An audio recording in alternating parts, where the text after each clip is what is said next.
सवाल यह कि आखिर एसआईटी की जांच किस दिशा में बढ़ रही है। क्या जांच सिर्फ गिरफ्तार आरोपियों तक सीमित रहेगी या जिम्मेदारी की कड़ी ऊपर तक पहुंचेगी? ट्रस्ट की बैठक से क्या कोई बड़ा फैसला निकल के आ सकता है और क्या इस पूरे विवाद से राम मंदिर प्रबंधन व्यवस्था में बड़े बदलाव देखने को मिलेंगे? अभी तक क्या क्या एक्शन लिए गए, सब कुछ इस रिपोर्ट में आपको दिखा रहे हैं।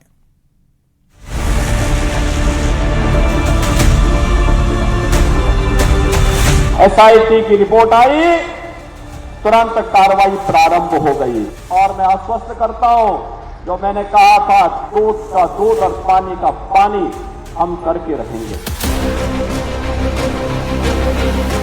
अयोध्या के राम मंदिर दान मामले में जांच अब एक नए और अहम मोड़ पर पहुंच चुकी है। एसआईटी लगातार एक्शन मोड में है।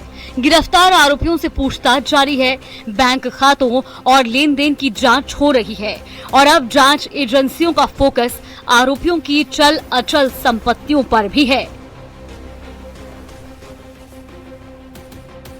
इधर श्री राम जन्मभूमि तीर्थ क्षेत्र ट्रस्ट की अहम बैठक भी होने जा रही है, जिसमें सिर्फ मंदिर की व्यवस्थाओं पर ही नहीं बल्कि मौजूदा विवाद के बाद आगे की रणनीति पर भी चर्चा होने की संभावना है। राम मंदिर दान चोरी को लेकर प्रतापगढ़ भी लगातार सुर्खियों में है और हमारी मौजूदगी एक बार फिर से अविनाश शुक्ला के घर पर है। अविनाश शुक्ला का घर प्रतापगढ़ के महेशगंज थाना क्षेत्र के नरियावा गांव में पड़ता है। आप सीधे तस्वीरें देखिए, ये अविनाश का नया घर है, 1 साल पहले जो है बनकर तैयार हुआ है। मेन जो है जो इनका गेट है वो जो है बंद है। न्यूज़ 18 की टीम ने दरवाजा भी खटखटाया, बातचीत का भी प्रयास किया, लेकिन परिजनों का कोई भी रिस्पॉन्स नहीं मिलता है।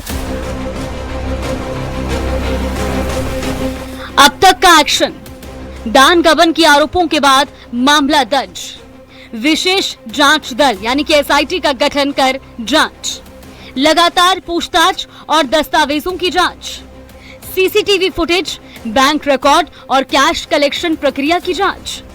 एसआईटी की जांच अवधि 15 जुलाई तक बढ़ाई गई। जांच एजेंसियां सिर्फ चोरी के कैश फ्लो तक सीमित नहीं है। अब ये भी देखा जा रहा है कि आरोपियों की आय के मुकाबले उनकी संपत्ति में कोई असामान्य बढ़ोतरी तो नहीं हुई। राम मंदिर चढ़ावा चोरी के क्रिमिनल केस को कोर्ट में मजबूत करने की कवायद शुरू हो गई है। आरोपी अविनाश शुक्ला को 48 घंटे के लिए कस्टडी रिमांड में लेने की अर्जी पर गुरुवार को अयोध्या के एंटी करप्शन कोर्ट में सुनवाई हुई।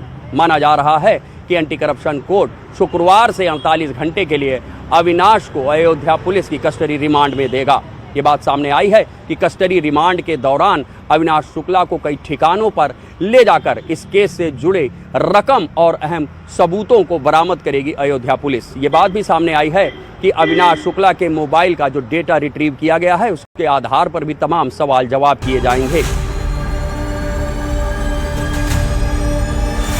बैंक खातों की जांच, संपत्तियों का सत्यापन, खरीद बिक्री के दस्तावेज, वाहन और जमीन की जानकारी, कथित आय के स्रोतों की पड़ताल। ये जांच का विषय हमारी सोच से कुछ नहीं होगा। जांच में जो निकल कर आएगा वो सब सामने आपके आएगा।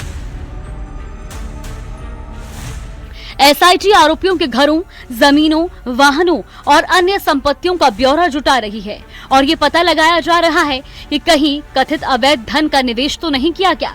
कुछ आरोपियों के गांव में भी छापेमारी की गई है और उनके परिजनों से भी पूछताछ की गई।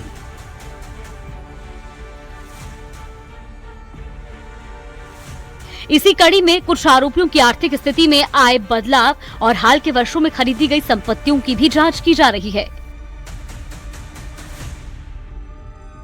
आरोपियों से लगातार पूछताछ, डिजिटल और वित्तीय साक्ष्यों का मिलान, बैंक ट्रांजैक्शन की जांच, बरामद दस्तावेजों का सत्यापन, संपत्तियों और लेन देन की क्रॉस वेरिफिकेशन।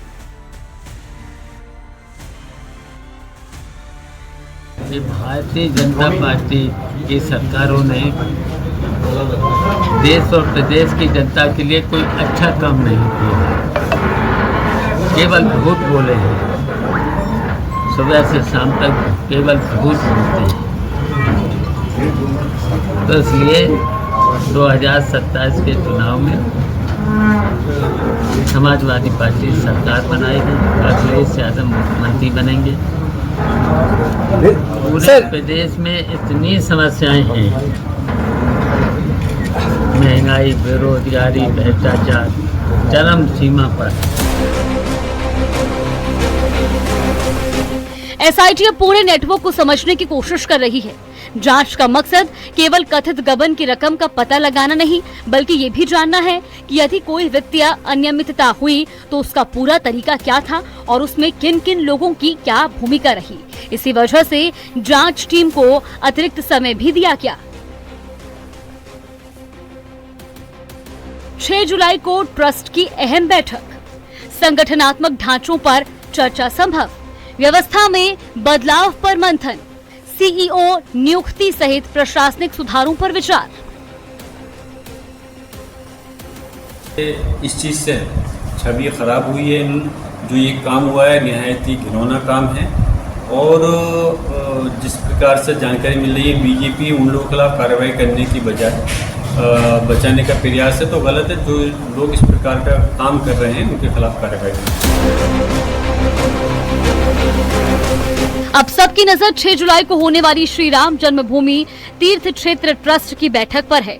रिपोर्ट के अनुसार बैठक में मंदिर प्रबंधन, संगठनात्मक ढांचे, पारदर्शिता बढ़ाने के उपाय और प्रशासनिक सुधारों पर चर्चा हो सकती है। कुछ रिपोर्टों में मुख्य कार्यकारी अधिकारी की नियुक्ति जैसे विषयों पर भी विचार की संभावना जताई गई है। राम मंदिर दान मामले की जांच अभी जारी है।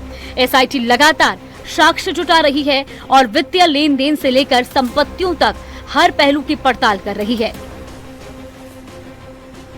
अब आने वाले दिनों में ट्रस्ट की बैठक, एसआईटी की आगे की रिपोर्ट और जांच के अगले कदम इस पूरे मामले की दिशा तय कर सकते हैं। Bureau report, news 18।